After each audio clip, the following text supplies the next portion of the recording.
Еліміздің тарихы үлкенді-кішілі қалалардың тарихынан, сонымен қатар кең байтақ отанымыздың әр қиырында еңбек етіп жүрген ондаған мамандық өкілдерінің жетістіктерінен тұрады.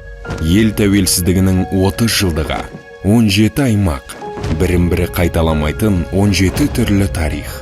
Қазақстан сан қырлы болғанмен бір бүтін ел. Менің аты жөнім Гаухар Тоқаман. Шымкент қаласында тұрам. Осында тоқыма фабрикасын ашқам. Шымкентте алуан түрлі кәсіппен айналысуға болады. Мысалы, мұнда кілем фабрикасы бар. Шырайлы Шымкент дегенді естіген боларсыз. Бұл жай сөз емес. Климаты тіршілікке жайлы, топырағы құнарлы, табиғаты көркем мекен. 2200 жылдан бері ел қоныстап, сауда орталығына айналғаны осыдан болса керек.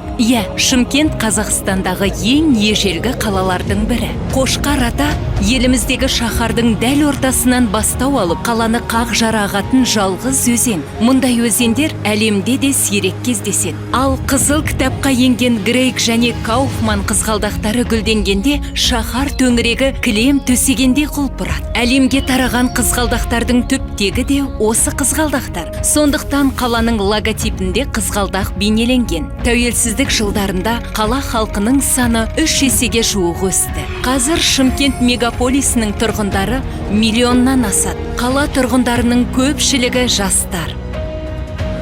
Экономикалық көрсеткіштер бойынша да Шымкент алдыңғы қатарда. Біз өндірістің көптеген саласында көш бастап тұрмыз. Ал Шымкентте туған таланттар өнер, білімде де, спортта да көзге түсіп жүр. Мұнда талай атақты тұлғалар дүниеге келген. Дәл осы Шымкент филармониясында Шәмші Қалдаяқов әнұранымыздың музыкасын жазған. Міне, осындай тарихы бар Шымкенттің 2020 жылы ТМД-ның мәдени астанасы болып жариялануы кездейсоқ емес. Шымкенттің 2000 жылдық тарихы бар. Әйтсе де заманымен бірге жаңғырған жас, жігерлі қала. Жаңа жетістіктерге жетелейтін берекелі мекен.